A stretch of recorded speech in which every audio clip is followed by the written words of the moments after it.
Hey guys, Scarlet Darkwood here. Hope everyone's had a great week. I want to talk about cultural appropriation. I've been thinking about this a long time. I've been debating, do I want to even talk about this? Do I want to get yelled at, screamed at? Because I'm probably going to get yelled at or screamed at. And again, you can share things in the comments below, but if you get snarky, I'm eliminating them. So what are we meaning by cultural appropriation? First of all, as a writer, I've had to deal with it in the writing industry. That people don't want you writing certain characters in your books because, you know, you don't have that experience, you're not of that culture, you have no right to write about it. And then, of course, people are screaming, well, why don't you write more about people like us? Well, because we get screamed at. Anyway, that's the writing industry. Maybe that's another video for another time.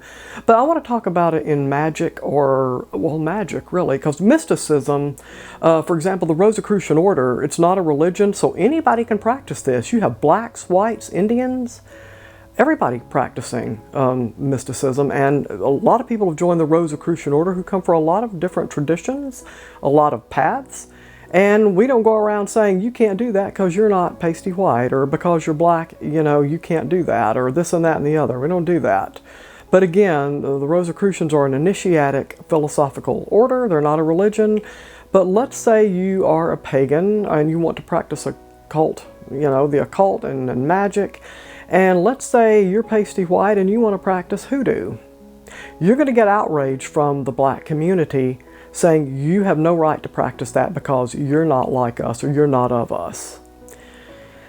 That system stemmed out of enslaved Africans who were forced and brought over on boats to America.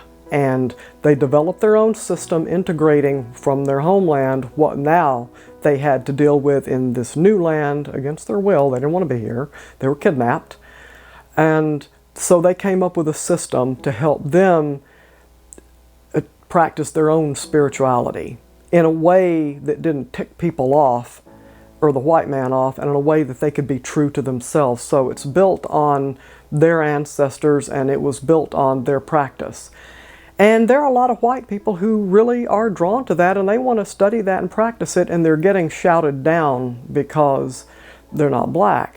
And you mean to tell me there's not black people who may not want to practice Celtic tradition? There may be some blacks who are drawn to Celtic and typically white traditions. Are we going to tell them, no, you can't do that because you're not pasty white? I have a huge issue with that for a lot of reasons. Number one, in mysticism, there's this concept of unity.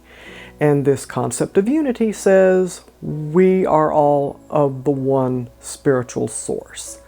That really, when I look at you and you look at me, we're looking at one. We're looking at ourselves, that we mirror each other. Yes, we have our own personalities, we have our own differences, we have our own imagination, because that allows us to contribute in this world and make it a really interesting place. But we're all functioning in that construct of the one I am. And when we sit here saying, no, this is ours, this is not yours, no, you can't do that, this is mine, it is not yours, you're not this color, you're not this race, you're not this, you know, cultural background, that creates separatism. There is no unity in that at all, and I have a huge issue with it. In my opinion, I think it would be nice that if you're going to study a tradition that really is different from what, you know, your upbringing is, but you feel drawn to it some way, try to figure out why you're drawn to it. Why do you like it so much?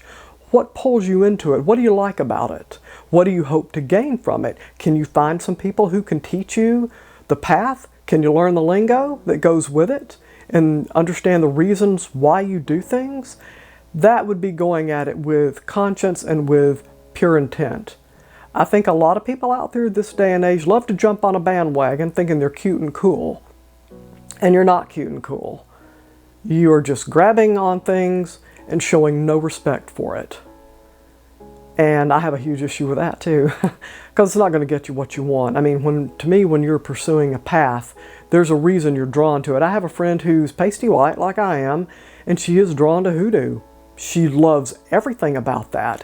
And she can't quite, you know, we have some theories of why, but she said, if I openly tell people that I practice that, I'm going to get shouted down. So she does it in secret or does it in her own way where she doesn't get yelled at. And I'm going to throw this up to you, and this is reincarnation again. If you don't believe in reincarnation, again, you can tune out. How do we know that she was not black in her past life? And hoodoo, that was her tradition. That just doesn't go away when you come into your next life. It's just not. You carry parts of that with you. So it may be very natural for her to be into that spiritual practice. I'm a pasty white chick. I'm not necessarily drawn to Celtic religions either. And they would say, well, I should be, I could be because I'm white. I think you have to look at what you're drawn to. I'm sure there are Indians or different people who are really drawn to Celtic or pagan traditions or typically white traditions. I'm sure there are whites that are drawn to the Indian, the Hindu traditions or those religious traditions. We're just interested in different things, and I think to be shouted down like that is really not in everybody's best interest, because traditions live when we can hand them down and teach each other and teach the ones after us. And by limiting, you're really limiting the life of something. If we teach it and welcome people and help them to understand why they're interested, and I'm going to show you how this works and why, I think you can keep everything alive and going and evolving and developing, because that's what it's all about. And we're all in this together, whether some of you believe it or not, or even want to accept it. But that was my whole thing on this appropriation thing. And I'm going to get a lot of flack for it, and but I'm going to stand with it, because I think done the right way, we can really teach each other a lot of things. Because when it comes to spiritual paths, it's all about connection to the divine. It's about connection to our own higher self. There's a lot of different ways to do this, and different people are drawn to different paths for different reasons. And in our past lives, there may be perfectly rational explanations for that.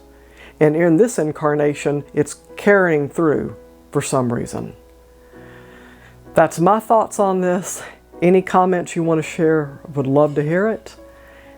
And I hope I've provoked some thought instead of stirring up a hornet's nest. But anyway, there it is. And I will see you all next week.